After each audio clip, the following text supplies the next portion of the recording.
Hello students, আমি Moumita ma'am. আশা করি তোমরা সকলেই খুব ভালো আছো। Welcome back to our channel. আজকে আমি তোমাদের থার্ড সেমিস্টার মেজর ইংলিশের পেপার 5 থেকে তোমাদের হচ্ছে ইউনিট 2 এর 5 মার্কসের কিছু কোয়েশ্চেনে ডিসকাস করব। চলো, তোমাদের কিন্তু এর আগে অলরেডি আমি ইউনিট 2 এর 10 মার্কসের কোয়েশ্চেন্স দিয়ে ডিসকাস করেছিলাম তোমাদের পেপার 5 এর। আজকে পেপার 5 এর 5 মার্কসের কোয়েশ্চেন ইউনিট 2 থেকে সেগুলো নিয়ে ডিসকাস করছি। দেখো, question number 1, what is the request to the sweet warrior? এখানে এই সুইট ওয়ারিয়ারে যে রিকোয়েস্টটা করা হয়েছে, যে অনুরোধটা করা হয়েছে সেটা কি?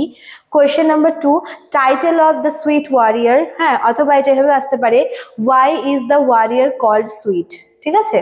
Question number 3, discuss the ending of the sonnet like as a huntsman, অথবা এটা এভাবেও আসতে পারে, how does the speaker finally catch his prey? ঠিক আছে। Question number 4, what is the strange thing that the hunter feels?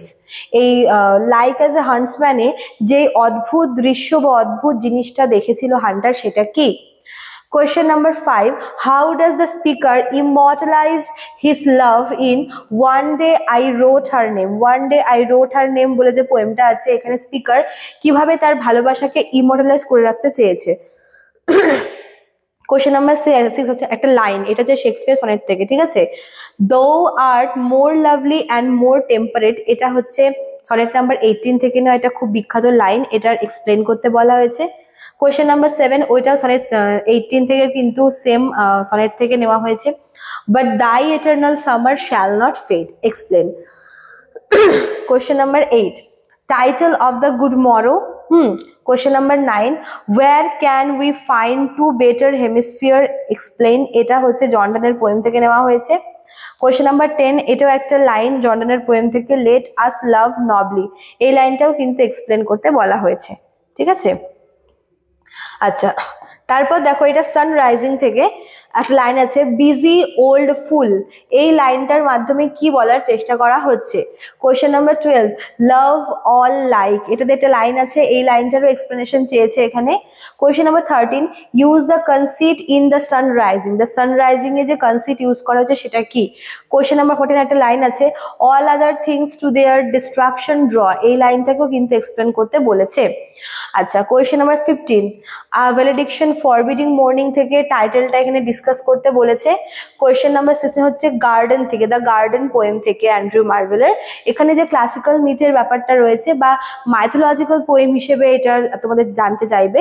আচ্ছা, question number 17, to his coy mistress as a syllogistic structure, এটা সেটা তোমাদের এখানে বলতে হবে যে এটার যে স্ট্রাকচারটা আছে সেটা কতটা কি এই ব্যাপারে। Question number 18, what does the speaker name by coy, কেন হচ্ছে স্পিকার মানে স্পিকার যে আছে কেন সে কয় কথাটা কেন ব্যবহার করেছে? কয় বা হচ্ছে লজ্জা বা শাইনেস অ্যাকচুয়ালি কয় বলতে বুঝিয়েছে। Question number 19, my vegetable love should grow, এই লাইনটাও কিন্তু ওখান থেকে নেওয়া, এই লাইনটার মানেটা কি এক্সপ্লেন করতে বলেছে। Question number 20, iron gates of love of life, এই লাইনটাও কিন্তু তোমাদের এক্সপ্লেন করতে বলেছে এখানে। লাস্ট কোয়েশ্চেন টাইটেল থেকে তোমাদের এখান থেকে দেওয়া রয়েছে, দ্য রিট্রিট থেকে, টাইটেল অফ দ্য রিট্রিট। ঠিক আছে, সরি, আরো কিছু কোয়েশ্চেন তোমরা এখানে দেখে নাও। Question number 22, and in those weaker glories spy some shadows of eternity, এই লাইনটা দিয়েও কিন্তু তোমাদের 5 মার্কসে ম্যাক্সিমাম কিন্তু লাইন তুলে তুলে কোয়েশ্চেন আসে পোয়েম থেকে। ঠিক আছে। Question number 23, title of the pulley. Question number 24, title of the regeneration থেকে। আচ্ছা, কোয়েশ্চেন নাম্বার 25, আরেকটা লাইন রয়েছে, রেস্টলেস আই দ্যাট স্টিল, এই লাইনটা এক্সপ্লেন করতে বলেছে। কোয়েশ্চেন নাম্বার 26 হচ্ছে লর্ড দেন সেড আই, এই লাইনটা দিয়ে। লাস্ট কোয়েশ্চেন হচ্ছে দ্য কলার থেকে, টাইটেলটা তোমাদের চেয়েছে। দেখো 27টা কোয়েশ্চেন আছে ঠিকই, বাট তোমরা যারা ভাবছো যে তোমরা এখান থেকে কিছু কিছু পোয়েম তোমরা স্কিপ করবে, তোমরা কিন্তু যেই পোয়েমগুলো স্কিপ করবে বা যেই পোয়েটকে তোমরা স্কিপ করবে সেই পোয়েম থেকে তোমাদের কোনো কোয়েশ্চেন পড়তে হবে না, বাকি তোমরা কিন্তু কোয়েশ্চেনগুলো পড়ে নেবে। ঠিক আছে, মানে যেই পোয়েমটা তোমরা স্কিপ করছো সেই পোয়েম থেকে যেই কোয়েশ্চেনগুলো এখান থেকে বেরোচ্ছে তোমরা সেই কোয়েশ্চেনগুলোকে স্কিপ করবে, বাকি যেই পোয়েমগুলো পড়বে ঠিক করেছো সেখান থেকে কিন্তু তোমরা পড়তে পারো। ঠিক আছে, চলো আজকে এতটুকুই থাকলো, দেখা হচ্ছে নেক্সট ক্লাসে। Thank you.